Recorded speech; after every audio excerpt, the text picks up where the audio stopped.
वासुदेवं व्रजप्रियं धर्मसंस्थापकं वीरं कृष्णं वन्दे जगद्गुरुं।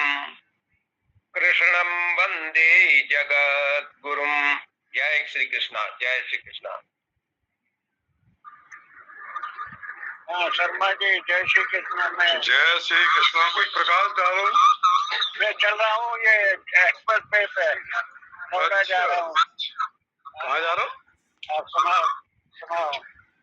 वो कान का मशीन खराब हो गया, उसके लिए जा रहा हूँ महाराज। अच्छा, मशीन ठीक होनी चाहिए सारे सोच। काम नहीं चलता है ना। चलो। ओम शंकरम शंकराचार्यं केशवं बादरायणं सूत्रभास्कृतौ वंदे भगवन्तौ पुनः पुनः। ईश्वरो गुरुरात्मेति मूर्ति भेद विभागिने व्योमव्याप्त देहाय दक्षिणामूर्तये नमः। ओम शांति शांति। वसुदेव सुतं देवं कंचचारूणमर्दनं देवकी परमानन्दं कृष्णं वन्दे जगद्गुरुं। नमस्ते रामचंद्राय माधवाय नमो नमः। गोविंदाय नमस्तुभ्यं। नमस्ते परमात्मने द्वैत ब्रह्म रूपाय ज्ञान गम्य ते नमः। नमः नारायणाय माधवाय श्री परमात्मने नमः। श्रीमद् भगवद गीता बहुने में भी तीतानि जन्मानि तच्चार्जुन तान्यं वेद सर्वाणि नमः परंतु चरपिसां प्रकृतिं सामधिस्ता संभवतात्माया यदा यदा हि धर्मस्य ग्लानिर्भवति भारतः अभ्युत्थानधर्मस्य तदात्मानं सृजाम्यहम्। परित्राणाय साधूनां विनाशाय च दुष्कृतां धर्म संस्थापनार्थाय जन्म कर्म च मे दिव्यम् एवं यो वेत्ति तत्त्वतः व्यक्तात् इमामेति सुवर्जन। वीतराग भय क्रोधा मन में अमामुपाश्रिता भयभो ज्ञान तपसा पूता मध्वामागता ये तामां प्रपदन्ते तांस्ते भजाम्यहम्। मम वर्तान वर्तन्ते मनुष्या वा सर्वसा। जय श्री कृष्ण। तो 15वां अध्याय पुरुषोत्तम योग चल रहा है, आज पूरा हो जाएगा पुरुषोत्तम मास के साथ। पुरुषोत्तम योग जो 15वां अध्याय है, इसको भगवान ने शास्त्र कहा है, क्योंकि अपने आप में यह अध्याय पूर्ण है। 3 चीजों को जानने की आवश्यकता है प्रत्येक मनुष्य को। संसार को तत्व से जानना, अपने आप को जानना, जीवात्मा को और परमात्मा को। तो 3 ही चीजों का वर्णन इस अध्याय में है, संसार, जीवात्मा और परमात्मा। तो इसलिए अपने आप में भगवान ने इसको गोपनीय शास्त्र कह दिया और भगवान ने स्वयं को बता दिया कि मैं पुरुषोत्तम। अब देखो, पहले संसार का वर्णन है, फिर जीवात्मा का है, फिर परमात्मा का। तो जीवात्मा का वर्णन बीच में है, मध्य में। तो जीवात्मा के एक तरफ संसार है, एक तरफ परमात्मा। मतलब पहले से और 5वें श्लोक तक संसार तत्व का वर्णन है और संसार से कैसे संबंध विच्छेद किया जाए और परमात्मा के शरण हुआ जाए, ये बात पहले से 5वें श्लोक तक भगवान ने समझाई कि संसार को तत्व से जानना और संसार से कैसे हम संबंध विच्छेद करें असंग शस्त्रेण दृढ़ छित्त्वा, और उसके बाद परमात्मा को कैसे जाना तथा पदम तत्परिमार्गितव्यम। ये बात 5 श्लोकों में भगवान ने बता दी।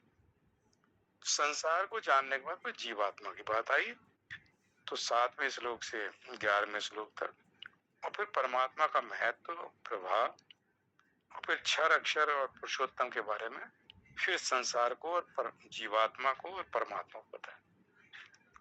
तो जीवात्मा को बीच में लिया, एक तरफ संसार आया उसके, एक तरफ परमात्मा है।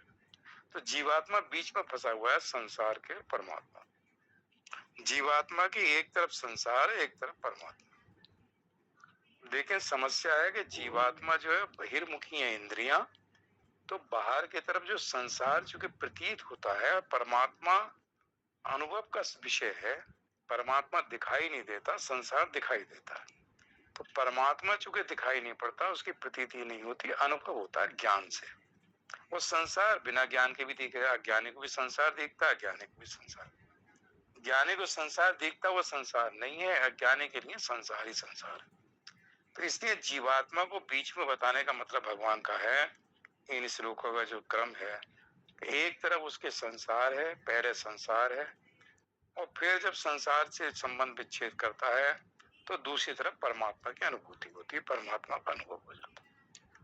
व्यक्ति जीवात्मा अज्ञान के कारण संसार का स्वतंत्र सत्ता समझता है, संसार को ही मानता है। तो संसार के साथ दिन भर हम व्यवहार करते हैं, शरीर में रहते हैं, और शरीर जो व्यस्ति है और संसार समझती है, तो उसके साथ हमारा नेचुरली दिन रात संबंध रहता है, सुबह से रात तक। तो हमें लगता है ये सब तो सत्य है, इसकी स्वतंत्र सत्ता है, तो उसके लिए संसार में उलझे रहते हैं। संसार और उधर शरीर, इन दो चीजों के साथ हमारा तादाद बना रहता है, और अनंत जन्मों से शरीर और संसार में फंसे हुए हैं। तो नेचुरली किसी ना किसी लोग, किसी योनि, कहीं ना कहीं तो हम घूमे हैं।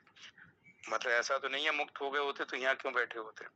तो किसी किन किन योनियों में, अनंत योनियों में, अनंत लोकों में हम लोग घूम चुके हैं। तो अभी स्वतंत्र नहीं हुए, अभी भी हमारा संबंध शरीर के साथ था। तो ये जन्म में भी हम शरीर में बैठे हुए, कोशिश कर रहे हैं, साधना कर रहे हैं कि किसी तरह से ज्ञान हो जाए। तो इसलिए संसार को जब व्यक्ति तत्व से जानता है कि स्वतंत्र सत्ता नहीं है, ये खाली प्रतीत होता है, ये निरंतर परिवर्तनशील है, अनित्य है, नाशवान है, और अपने स्वरूप का जब बोध होता है, संसार को वो जब तत्व से जान लेता है, तो संसार से उसकी भिन्नता हो जाती है। उसे लगता है देखो मैं जो हूँ नित्य हूँ या अनित्य है, मेरे अंदर कोई परिवर्तन नहीं होता, शरीर और संसार के अंदर निरंतर परिवर्तन होता था। तो संसार को तत्व से जानने के बाद उसको लगता है कि इसमें, पर मुझे एक दिन इसको छोड़ के जाना, तो वैराग्य भी होता है, संसार से असंग हो जाता है, और फिर परमात्मा को ढूंढता है कि परमात्मा हृदय में है, कहाँ है। तो वो कहते हैं संसार को तत्व से जानने के बाद फिर दूसरे में बताते हैं संसार के साथ संबंध विच्छेद करना और भगवान के शरण होना, तीसरे चौथे श्लोक में बताया। फिर कहते हैं अपने में स्थित परमात्मा तत्व को जानना। एक श्लोक बढ़िया भगवान ने कहा है, 11वां श्लोक जो है इसका, 11वें श्लोक में कहते हैं यतन्ते योगी निश्चयम पश्यांत आत्मन स्थितम। जो हमारे आत्मा में जो स्थित परमात्मा है, जो आत्मा है, उसको यत्न करने वाले योगी लोग अपने हृदय में स्थित आत्मा का अनुभव करते हैं। जो परमात्मा तत्व है, जो आत्म तत्व है, उसका अनुभव करते हैं। कौन? योगी लोग। लेकिन वो भी को यत्न करते हैं, यतन्तो योगी नश्य। तो योगी लोग भी यत्न करने पर उस जो हृदय में स्थित आत्मा है, जो परमात्मा है, उसका अनुभव करते हैं, जो अपने आप अंदर स्थित है, जो अपने आप में स्थित है। लेकिन यत्न करने पर भी जिनका अंतःकरण शुद्ध नहीं है, वो उसको इस तत्व का अनुभव नहीं कर पाते। तो दो ही तरह के लोग हैं, जिनका अंतःकरण शुद्ध है वो इसको अपने हृदय में स्थित परमात्मा तत्व का अनुभव करते हैं, और जिनका अंतःकरण शुद्ध नहीं है वो इसको यत्न करने पर भी इसका अनुभव नहीं कर पाते। मतलब सब कुछ करते हैं, स्वाध्याय भी करते हैं, सब कुछ करते हैं, लेकिन अभी अंतःकरण शुद्ध नहीं है, तो इसका अनुभव, उसको आत्म तत्व का अनुभव नहीं होता। तो 11वां श्लोक भी अपने आप में महत्वपूर्ण है कि इतने जन्मों से मान लो कोई व्यक्ति जप करता है, साधन करता है, स्वाध्याय करता है, लेकिन कहता मुझे तो उसका अनुभव ही नहीं होता। वो एक कहता मुझे तो उसका अनुभव होता है। तो जिसका अंतःकरण शुद्ध है उसको, और अंतःकरण जिसका शुद्ध नहीं है उसके बारे में भगवान बताते हैं। तो उस परमात्मा तत्व को प्राप्त करने के लिए भगवान ने संसार को बताया, और संसार के तत्व को जब हम जान जाते हैं तो संसार से हम असंग होने लगते हैं और उस परमात्मा को ढूंढते हैं। फिर बताया कौन से लोग उस परमात्मा तत्व को प्राप्त कर सकते हैं, कौन उसको प्राप्त नहीं कर सकते। और फिर धीरे से 19 और 20 श्लोक में जो आज चर्चा करते हैं उसमें भगवान आए कि उनका कैसे भजन करते हैं। और दूसरे जो संसार को और जीवात्मा को और भगवान को बताया, उसको भगवान ने क्षर और अक्षर करके समझाया। एक क्षर है और एक अक्षर है, और इस अक्षर से उत्तम और क्षर से अतीत में पुरुषोत्तम जो मुझे जानता है उसको सर्वविद कह दिया। वो सर्वज्ञ है, सब कुछ जान लेता है। क्योंकि जिसने संसार को जान लिया और अक्षर अपने स्वरूप को जान लिया कि मैं वास्तव में अक्षर क्या है, और पुरुषोत्तम को जान लिया, तो अक्षर और पुरुषोत्तम में भेद क्या है? एक अक्षर है, एक पुरुषोत्तम। पुरुषोत्तम अक्षर से उत्तम है, तो दोनों का भेद क्या है? जीव को कहते हैं ब्रह्म है, तो दोनों में भेद क्या है? जीव में, ब्रह्म में। तो कहते हैं कि अक्षर ने क्षर के साथ संबंध कर लिया, इसलिए उसका नाम पड़ गया अक्षर। कहीं शरीरी कह देते हैं, जब शरीर के साथ संबंध कर लिया शरीरी हो गया, देह के साथ संबंध कर लिया देही हो गया। तो कहते हैं उसने चूंकि प्रकृति के साथ संबंध कर लिया, इसलिए इसको कुटस्थ कहा। तो उसको कहा कूटस्थ। कूट के माया को कहा था कि जो माया में स्थित है, जो प्रकृति में स्थित है, वो अक्षर। कूटस्थ अक्षर उच्चते। तो इसको कहते हैं कि जब उसने प्रकृति में अपनी स्थिति कर ली, प्रकृति के वश में हो गया, तो उसका जन्म मृत्यु होता रहता है, जो प्रकृति में परिवर्तन होता रहता है।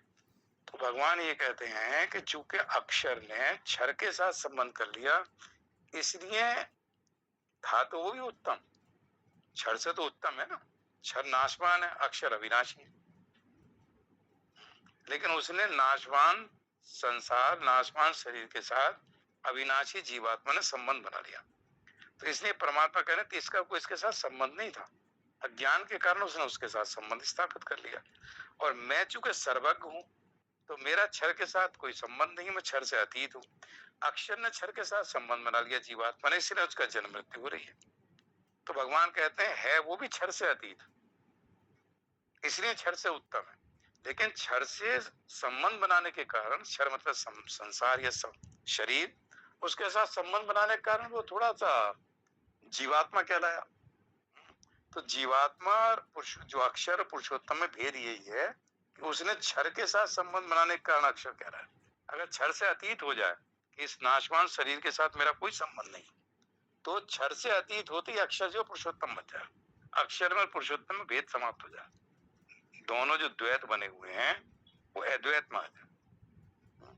तो इसको भगवान कहते थे 19वें श्लोक में जगह यो मामेन सम्मूढ़ो जानाति पुरुषोत्तम, जो मोह रहती मनुष्य जो है मुझे पुरुषोत्तम जानता है। से सर्विद भस्ती मां, वो जो सर्वज्ञ है वो सब कुछ जान लिया उसने, क्यों मुझे पुरुषोत्तम जानता। और कैसा मनुष्य, ऐसा मोह रहित। और मोह को क्या कहते हैं, नाशवान पदार्थ हैं, जो नाशवान शरीर है, नाशवान पदार्थ हैं, नाशवान कर्म है, नाशवान क्रिया है, नाशवान पदार्थ है, सब नाशवान है। प्रकृति के जितनी चीज बने, जो प्रकृति नाशवान है, प्रकृति अनित्य है।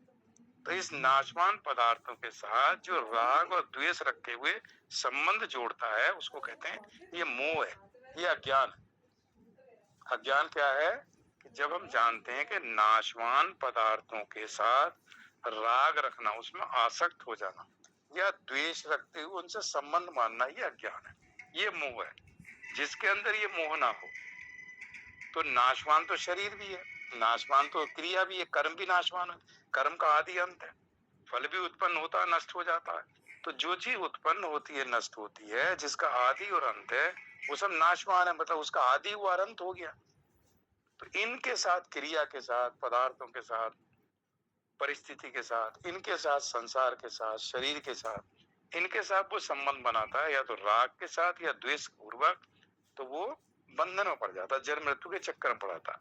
खुद था अविनाशी, भाई जीवात्मा अविनाशी है, और उसने संबंध बना लिया नाशवान पदार्थों के साथ। तो नाशवान पदार्थों के साथ आसक्त हो गया, राग के साथ, राग है, संग है, तो वो तो छूटेगा एक दिन। लेकिन आसक्ति जो उसके अंदर अंतःकरण में आसक्ति रह गई, वो जन्म का कारण बन गई।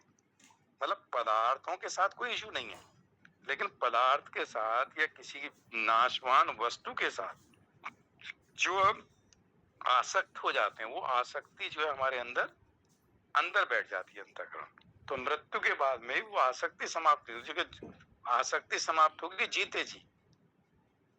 मृत्यु के बाद कुछ नहीं होता, मृत्यु में तो जो कर्म अब संचित हो गए, संस्कार बन गए, वही रहेंगे। तो जीते जी हमें जो भी साधना कर सकते हैं, जो भी हम कर सकते हैं, वो जीते जी करें। तो जीते जी अगर हम अनासक्त हो गए, संग रहितम कितनी जगह गीता माया, इस संग से रहित हो जाओ, आसक्ति से रहित हो जाओ, राग से रहित हो। तो उस केस में भगवान कह रहे हैं कि ये जो मोह है कि नाशवान संसार, नाशवान शरीर, नाशवान पदार्थों के साथ, कुछ के साथ राग है, कुछ के साथ द्वेष है, इनके साथ जब संबंध बनाते हैं, ये मोह है। तो यो मां में असम्मूढ़ हो, जो ये ऐसा व्यक्ति जिसको ये मोह ना हो, मोह से रहित हो गया हो, वो क्या करता है, वो कहता है कि मेरा संबंध तो परमात्मा के साथ है, संसार तो नाशवान, इसके साथ मेरा संबंध है ही नहीं।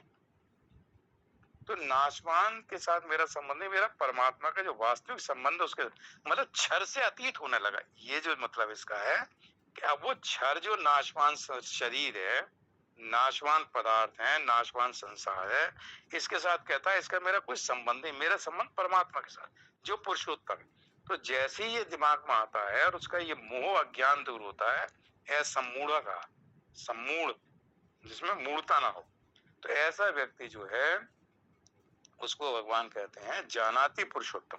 अब उसका संसार के साथ संबंध नहीं है, अब वो मुझे पुरुषोत्तम जानता है, तो वो क्या होता है सर्वविद। अब वो सर्वज्ञ हो गया, उसने सब कुछ जान लिया। जिसने स्वयं को जान लिया उसने सब कुछ जान लिया, जिसने संसार को जाना उसने कुछ नहीं जाना। जो संसार तो छूट जाएगा एक दिन, लेकिन संसार के जो साथ हमारा संबंध है, जो आसक्ति, वो नहीं छूटेगी, वो दोबारा जन्म कराएगी। तो जिसने जान लिया कि संसार को तत्व से जान लिया कि इसकी अपनी कोई सत्ता नहीं है, इसकी स्वतंत्र सत्ता नहीं है, सत्ता इसका जो मूल है, ऊर्ध मूल है, इसका जो मूल है वो ऊर्ध है, और मूल इसका परमात्मा है। तो मुझे इसके मूल में जाना, ना कि वृक्ष में लटकना। तो संसार वृक्ष में आसक्त ना होके उसके मूल को देखता है, और मूल इसका पुरुषोत्तम।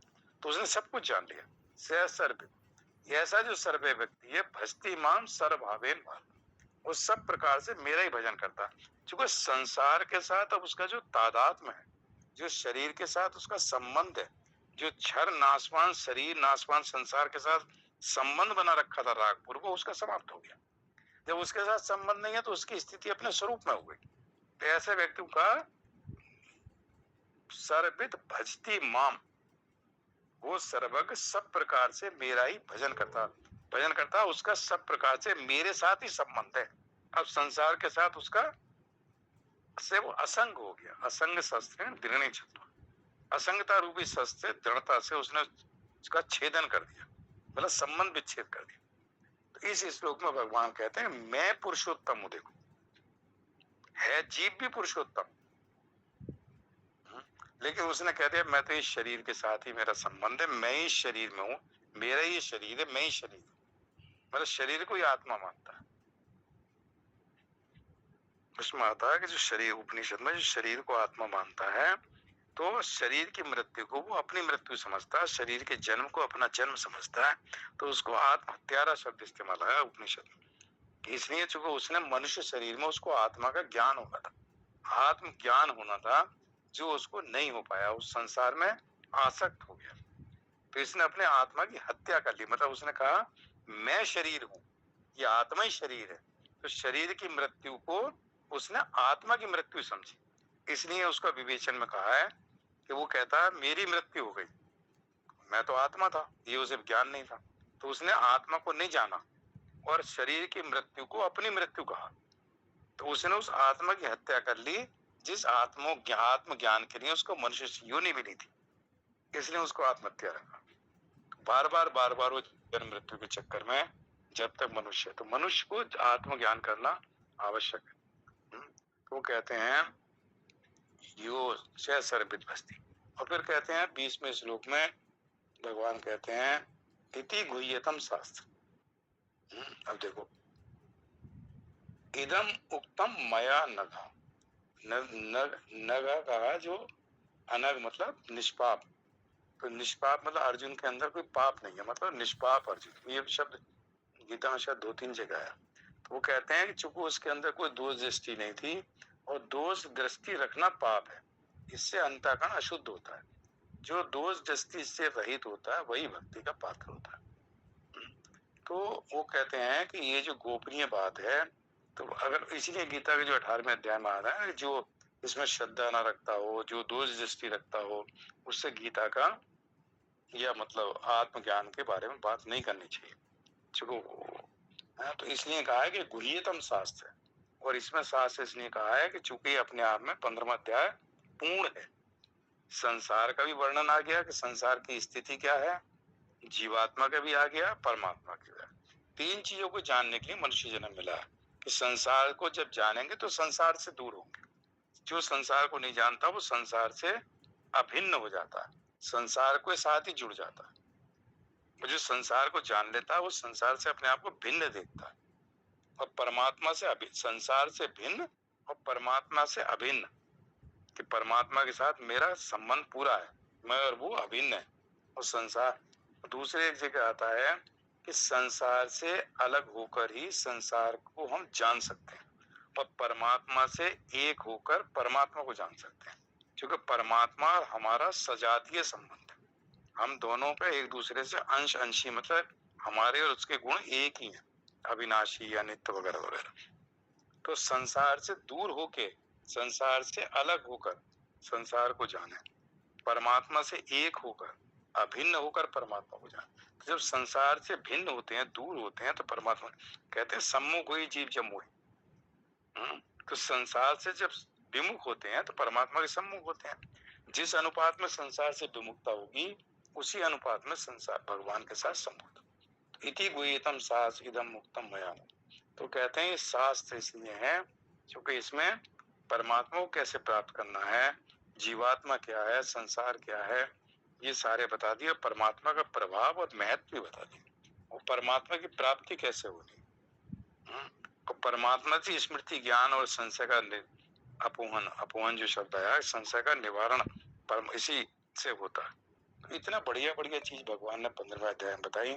इसका हमें चिंतन मनन, इसका नाम भी चुके उस पुरुषोत्तम को जब भगवान ने कहा यो माम ऐसा मूढ़ो जानाति पुरुषोत्तम, जो जिसका मोह दूर हो गया वो मुझे पुरुषोत्तम जानता है, इसलिए इसका नाम भी पुरुषोत्तम योग रख दिया।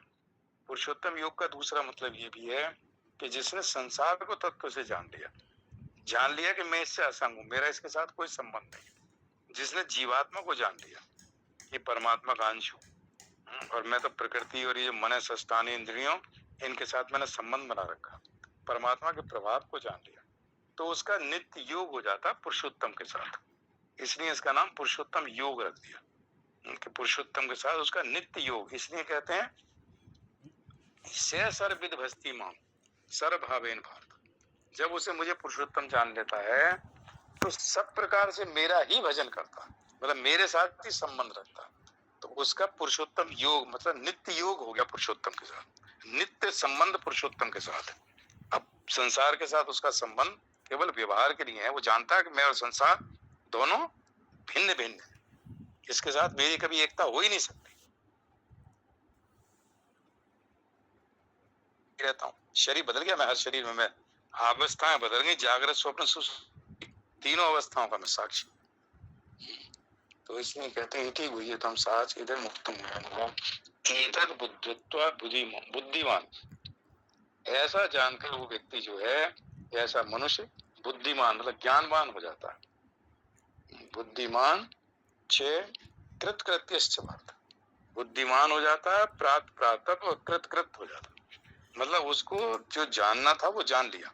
भाई मनुष्य में मिला क्यों शरीर? परमात्मा को जानने के लिए, अपने स्वरूप के बोध के लिए, क्योंकि मनुष्य योनि में ही ऐसा हो सकता, बाकी योनि कोई नहीं।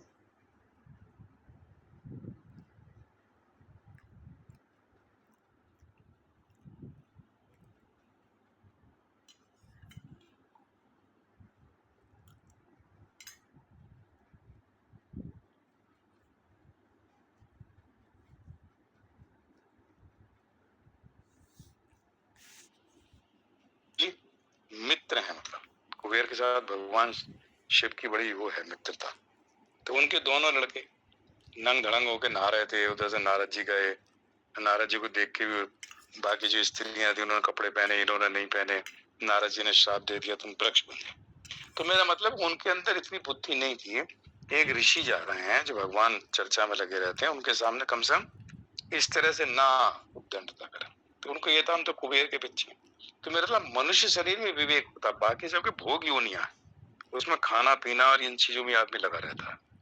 तो यहाँ भगवान कहते हैं कि ऐसा व्यक्ति बुद्धिमान हो जाता, मतलब जो जानना था वो जान लिया, अपने आप का जान लिया, संसार को जान लिया, पुरुषोत्तम भगवान को जान लिया, और प्राप्त जो प्राप्त करना था प्राप्त कर लिया, और कृत जो करने आया था इस संसार में वो कर चुका। अब ना उसे करना बाकी है, ना उसे जानना बाकी है, ना कुछ प्राप्त करना बाकी, सब कुछ हो गया। तो इसके साथ ये अध्याय जो है पुरुषोत्तम योग पूरा होता है, और भगवान का एक तरह से इस अध्याय को कभी कभी इसके जो श्लोकों का अर्थ है उसे देखते रहना चाहिए, ताकि ये लगे कि हम जो है पुरुषोत्तम योग में इसको भगवान ज्यादा बड़ा भी नहीं है, 20 श्लोक है, जरा देर में हो जाता है, लेकिन इसका जो अर्थ है उसके ऊपर चिंतन मनन करते रहना चाहिए। बहुत बढ़िया बढ़िया। तो इस पुरुषोत्तम मास में पुरुषोत्तम योग के ऊपर हमने 20 श्लोकों के ऊपर चर्चा हुई पूरे महीने। ओम तत्सदिति श्रीमद् भगवद गीता उपनिषदो ब्रह्म विद्यायाम योग शास्त्रे श्री कृष्ण अर्जुन संवादे पुरुषोत्तम योगो नाम पंचदशो अध्याय। ओम श्री कृष्ण अर्पणमस्तु। हरि ओम तत्सत्। ओम पूर्णमदः पूर्णमिदं पूर्णात् पूर्णमुदच्यते पूर्णस्य पूर्णमादाय पूर्णमेवावशिष्यते। ओम शांति शांति शांति। श्री कृष्ण अर्पणमस्तु। हरि ओम तत्सत्। जय श्री कृष्ण। हाँ जी, पारिक जी कुछ प्रकाश डालेंगे क्या?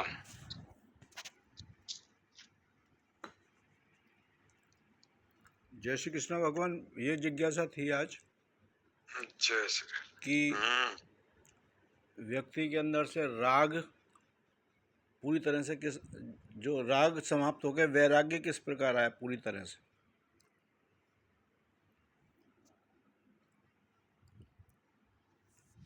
देखो, जितना वर्मा विवेक बढ़ता है ना, उतना राग कम होता है। क्योंकि विवेक जब तक बढ़ता रहेगा कि देखो शरीर के अलावा, शरीर जो है ये सब अनात्मा है, ये सब नाशवान है, ये सब पदार्थ दुनिया का नाशवान है, मैं सब इसको एक दिन छोड़ के चला जाऊंगा।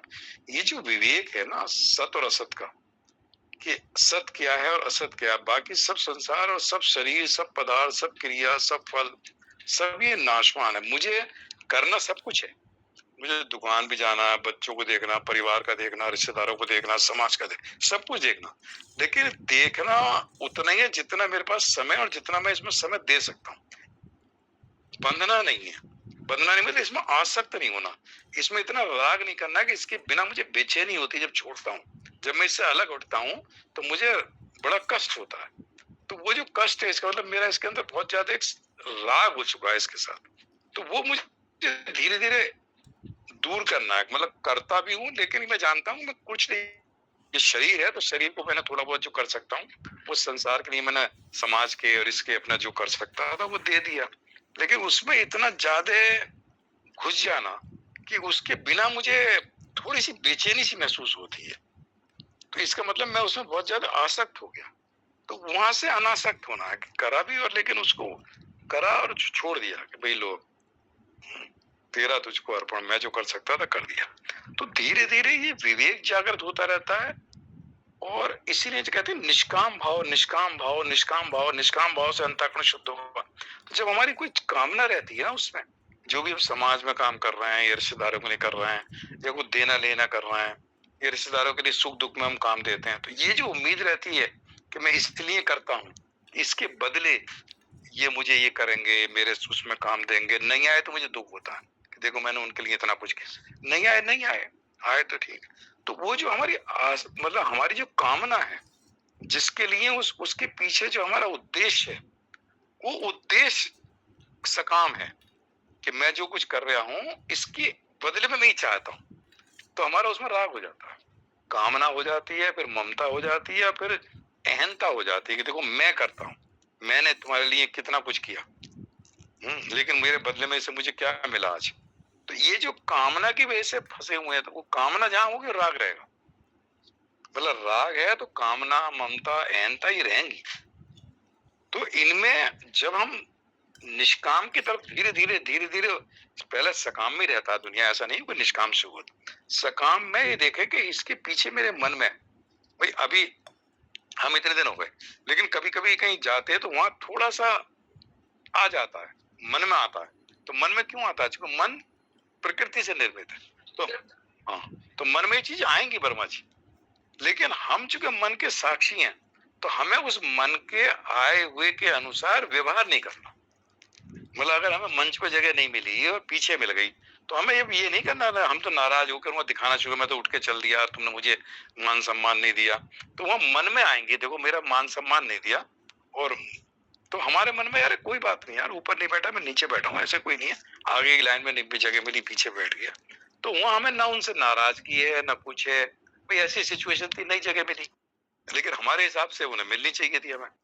तो मन में आएगा, लेकिन मन में आए हुए के अनुसार ना हम उसके ऊपर बुरा माने, ना किसी के प्रति ये व्यक्त करें, और मन की आयु विचार को दबा दें। क्योंकि मन में जरूर आएंगे, मन में राग द्वेष रहता है, क्योंकि मन प्रकृति के साथ है, लेकिन हम उस प्रकृति से अलग हैं। तो मन को जब हम साक्षी बनते हैं तो मन के आए हुए भाव को देख के वहीं खत्म कर दें कि यार क्या मन में उल्टी सीधी बातें आ रही, उसके विषय उसके मन के अनुसार हम ना रिएक्ट ना करें, तो धीरे धीरे मन शांत होने लगता है। आएगा जरूर मन में। तभी कहते हैं कि एक 18वें अध्याय में श्लोक आया है कि उसके अनुसार वो नहीं बरतता, ऐसा कुछ है। तो उसमें क्या है, उसके अनुसार हम ना चलें, ये मेरा मतलब है। तो हमारे धीरे धीरे एक सकाम से निष्काम होने लगेंगे और मन की आज बात वहीं खत्म हो जाए। तो कहते वो कह रहे हैं कि ज्ञानी व्यक्ति के अंदर भी तीनों गुण रहते हैं, सतोगुण रजोगुण तमोगुण। बहुत ज्ञानी हुआ, आत्मज्ञानी हुआ तब भी रहेंगे तीनों गुण। तो तीनों गुण रहेंगे तो गुणाकार वृत्ति भी बनेगी, उसके अंदर भी भाव आएगा। भाई हमने कार्ड छापा, उसमें नाम लिख दिए, मतलब एक महात्मा जी का, तो उसके लेटर जो है थोड़े से नीचे वाले के थोड़े लेटर बड़े हो गए, जो प्रिंटिंग में लेटर होते हैं साइज उसका, ऊपर वाले का लेटर छोटा हो गया। तो उन्होंने कहा यार ये लेटर जो है मेरे नाम में छोटे, इसको बड़ा करो। तो मेरा मतलब है हमारे दिमाग में नहीं आया कि लेटर बड़े होने चाहिए, छोटे होने चाहिए कार्ड में प्रिंटिंग, लेकिन किसी के दिमाग में आ गया कि लेटर बड़े होने चाहिए। तो मेरा मतलब है वो छोटी सी बात भी पिंच कर जाए कि मेरा नाम के जो शब्द हैं उसका जो साइज है वो थोड़ा सा, जो मंत्री का नाम है उससे थोड़ा सा कम हो रहा है। हालांकि वो कंप्यूटर में रहेगी 9 और 10 का प्रिंट होता है फॉन्ट साइज। तो मेरा मतलब है कि ये बात मन में आती है, लेकिन हम उसे अगर कहते हैं कि मेरा भी वही होना चाहिए जो मंत्री का है, तो उस केस में अभी भी हमारे अंदर ये फॉन्ट तक भी हम रुके हुए हैं, मतलब फॉन्ट साइज भी हमारा वही होना चाहिए। तो कई चीजें वो छूट जा तो क्या फर्क पड़ गया, 10 हो गया तो क्या फर्क, मैं तो मैं ही रहूंगा ना। मैं उस फॉन्ट साइज के नाम के जो मोटाई है अक्षरों की, उससे मैं थोड़ी बड़ा छोटा हो गया। तो वो कहते हैं ज्ञानी के अंदर भी सतोगुण रजोगुण तमोगुण तीनों गुण रहते हैं, लेकिन गुण के अनुसार जब वृत्ति बनती है तो उस वृत्ति से प्रभावित नहीं होता। वो कहता है ठीक है छोड़ो इसको, इसमें कुछ नहीं रखा। तो वहां धीरे धीरे राग समाप्त होता है। तो इन वृत्तियों को जब हम देखते हैं और वृत्ति के अनुसार हम व्यवहार कर देते हैं कि भाई देखो ये तो अपने लिए, दूसरे लिए हम कहें यार उनका नाम आप बढ़िया करो, ये करो, तो अच्छी बात, लेकिन अपने लिए कहें कि नहीं मेरे में तो आपने ये करो और ये करो, मेरा नाम आपने तीसरे नंबर पर लिख दिया तो पहले नंबर पर होना चाहिए था, तो क्या फर्क पड़ गया? या नहीं भी लिखा तो भी क्या फर्क पड़ गया? भाई ऐसी कथा हुई है, हमारा नाम नहीं भी आया कार्ड में, तो हम पे क्या फर्क पड़ गया? लेकिन हम लड़ रहे हैं इसी बात पे कि यार मैंने 11,000 रुपए दिए, मेरा नाम क्यों नहीं आया, बाकी का तुमने दिए। तो उन चीजों को थोड़ा, इसका मतलब हमारा जो हमने 11,000 रुपए दिए उसमें हमारा आसक्ति ये थी मेरा नाम आएगा, अब नहीं आया तो मैं दुख हुआ। तो उन चीजों से बाहर निकले तो धीरे धीरे वो राग और ये आसक्ति, ममता, कामना ये कम होने लगी। मतलब हमारी कामना थी कि मैं 11,000 रुपए दूंगा, मेरे कार्ड में नाम ऊपर आएगा, नहीं आया तो मैं दुख हुआ। तो मेरे पीछे दान के पीछे महत्व था कि इसमें मेरा नाम आए। तो मतलब वहां जो कामना थी वो फंसाती, वो राग करती है। तो ऐसे धीरे धीरे करके राग दूर होता है। जो मन में आएगा जरूर, ये मैं कह रहा हूँ, उसमें लिखा है गीता कि वृत्ति बनेगी, वो उसके अंदर रजोगुण भी है ना, लेकिन वृत्ति को वो इग्नोर कर जाए, यह कोई नहीं, उसके अनुसार व्यवहार नहीं करता। व्यवहार करेगा तो इसका मतलब वृत्ति के वश में, वृत्ति में मजबूर कर रही व्यवहार करने के लिए। तो धीरे धीरे होता, धीरे धीरे, लेकिन ये हमें रहे कि देखो वृत्ति तो बनेगी, मेरे मन में भी आएगी, हमारे मन में भी आती है, लेकिन वो वहीं रह जाती है, उसके अनुसार हम व्यवहार नहीं करते। वही हंसी खुशी से बढ़िया प्रोग्राम में गए, हंसना, आराम से रहो सबके साथ। अब हमारे यहाँ पिछली बार, अभी परसों, कल संडे था, कल ही हुआ है, ज्योतिष का बहुत बड़ा सम्मेलन होता, हमें बुलाया तो मैं गया नहीं, लेकिन मैंने पूछा किसी से, तो पिछले साल किसी को बुलाया तो मंच पे बैठाया था उन्होंने। हमारे चाचा जी गए थे, उसमें उनको सम्मानित किया गया है, सत्येंद्र वर्मा। अच्छा गए थे? हाँ कल गाजियाबाद के। तो मुझे बुलाया था, तो मैंने एक दो से पूछा, तो उन्हें वर्मा जी पिछली बार मंच पे बैठाया था, वसुंधरा के सज्जन थे। अब की बार मंच पे उनका नाम नहीं था, वो गए नहीं कि मुझे मंच पे नहीं बैठाया और अब के मेरा नाम नहीं। तो मेरा मतलब ये जो छोटी छोटी बातें हैं ना, कि मुझे पिछली बार मंच पे बैठा दिया, ठीक है, अब की बार भी तुम मंच पे बैठोगे, तो नया आदमी कैसे बैठेगा? तुम मत बैठो। लेकिन मैं तो पढ़ा हूँ, मुझे मंच पे जगह क्यों नहीं दी? तो मेरा मतलब ये जो चीजें है ना, ये बताती है कि हमारा कितना उसमें अभी हम अटके हुए हैं। अरे आगे मंच पे नहीं बैठे, आगे रूम पे आगे नहीं मिली, बीच में बैठ जाओ। तो ये राग है, इसमें फंसा रहता है आदमी, मान सम्मान और उसमें।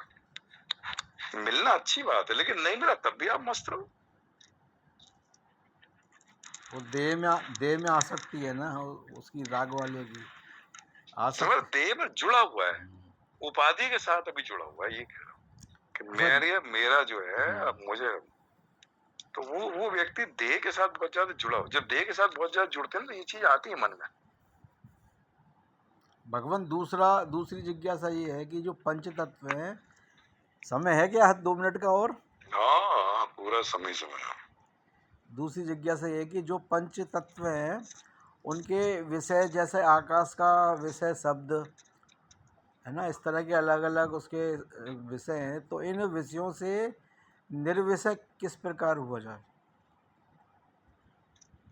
देखो, आज उपनिषद पढ़ रहा था, कौन सा, मुंडक उपनिषद, उसमें लिखा था कि ये जो मनुष्य है इसके 19 मुख दिख रखे हैं। उसने मुख शब्द इस्तेमाल किया, बढ़िया लगा मुझे। ये जो 5 ज्ञानेंद्रियां, शब्द विषय स्पर्श रूप से रसनेंद्रिय रहती है, 5 कर्मेंद्रियां, 5 प्राण जिसमें भूख प्यास रहती है, और मन बुद्धि चित्त अहंकार, तो 15 और 4 19 हो गए। तो कह रहा है ये मनुष्य है, इसके 19 तो मुख हैं जिनसे विषयों का भोग अथवा अनुभव करता। 2 शब्द लिखे थे उसने, भोग भी करता है और जो ज्ञानी है वो अनुभव करता है, अज्ञानी भोग करता है। तो 19 मुंह दे रखे थे, 19 मुख। तो वो कह रहे हैं ये जो आत्मा, जीवात्मा है, इसके 19 मुख से भोग अथवा अनुभव करता है। तो जब विषयों को भोग दृष्टि से भोग करना है, मतलब शब्द को हमने देखा, वो रूप को देखा आंख से, और फिर आंख बंद करे तो रूप हमारे अंदर चला गया है, तो उस रूप में हम अटक गए।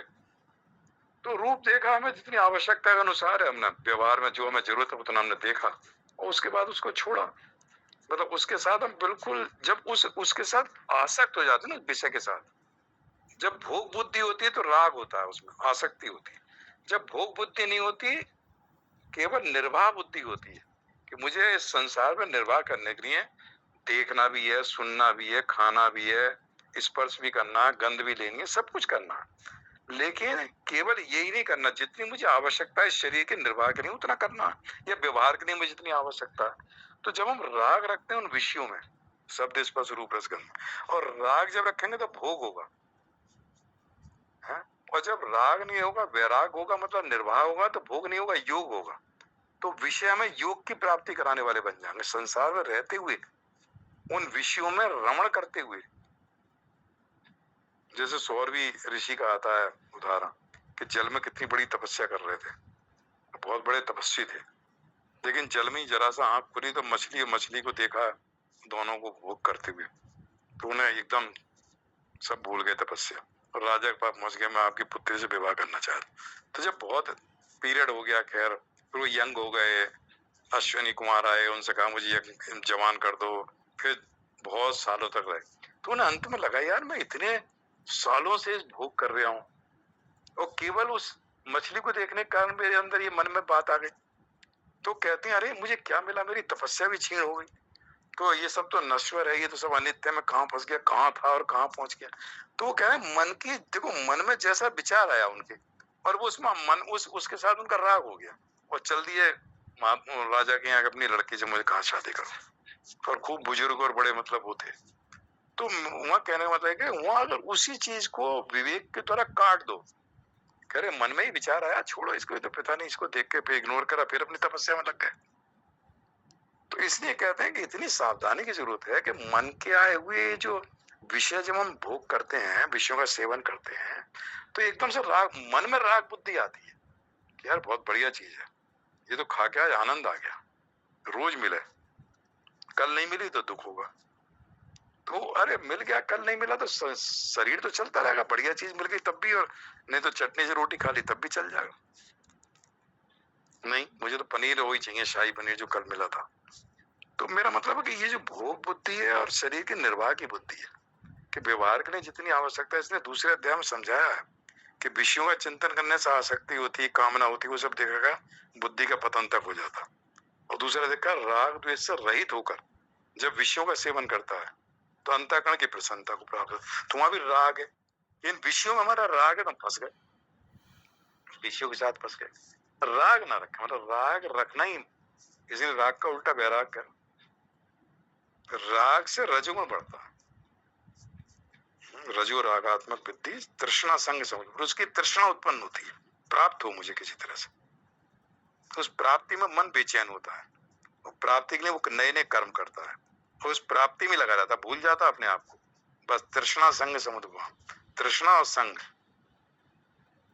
इच्छा उत्पन्न हो गई उसकी प्राप्त करने की, लग गया उसमें, भूल गया कि मुझे दुनिया में आया क्यों था।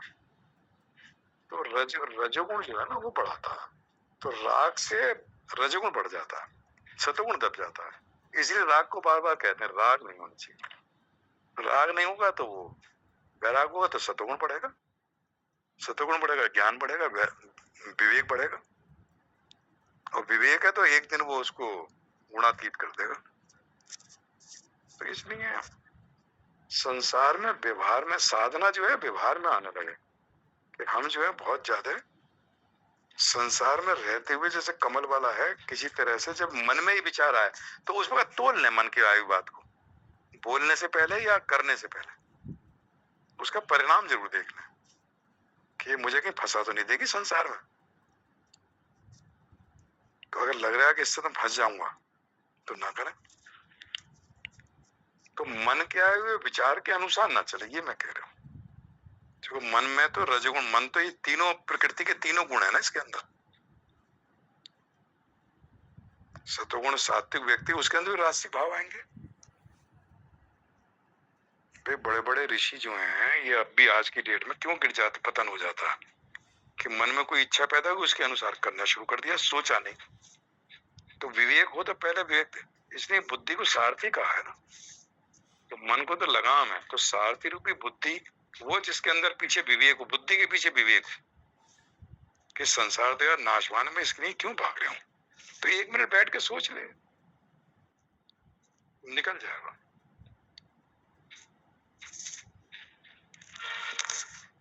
ये चक्कर है।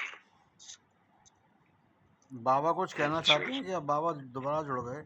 हाँ, सारा सच्ची हो गया।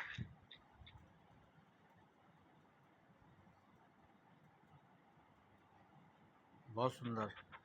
आवा माता जी, जय श्री राधे।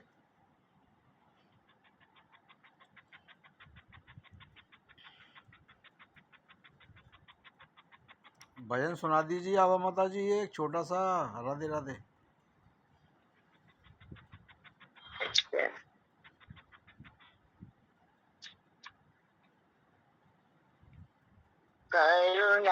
करुणामयी कृपामयी मेरी दयामयी राधे राधे राधे करुणामयी कृपामयी मेरी दयामयी राधे राधे करुणामयी राधे दयामयी कृपामयी राधे करुणामयी कृपामयी मेरी दयामयी राधे। एक बार अयोध्या जाओ, दो बार द्वारिका, तीन बार जाकर त्रिवेणी में नहाओगे, चार बार चित्रकूट, 9 बार नासिका में, बार बार जाके बद्रीनाथ घूम आओगे, कोटि बार काशी केदारनाथ रामेश्वर गया जगन्नाथ, तुम जा चाहे जहाँ जाओगे। होते हैं दर्शन प्रत्यक्ष बिहारी जी के, वृंदावन तो कहीं आनंद नहीं पाओगे, वृंदावन सा आनंद कहीं नहीं पाओगे। करुणामयी मेरी दयामयी ममतामयी राधे राधे राधे करुणामयी ममतामयी कृपामयी राधे। तीरथ सुता के पग पग में प्रयागराज केशव के केज कुंज कोटि कोटि काटी है। यमुना में जगन्नाथ रेणुका में रामेश्वर तरु तर में बसे अयोध्या अयोध्या निवासी है। गोकुल के द्वार द्वार द्वार पे है हरिद्वार बद्रीनाथ बद्री केदारनाथ बसे दास दासी है।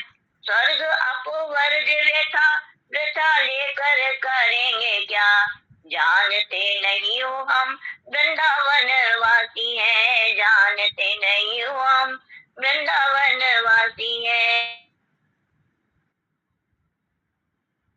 वनवासी है।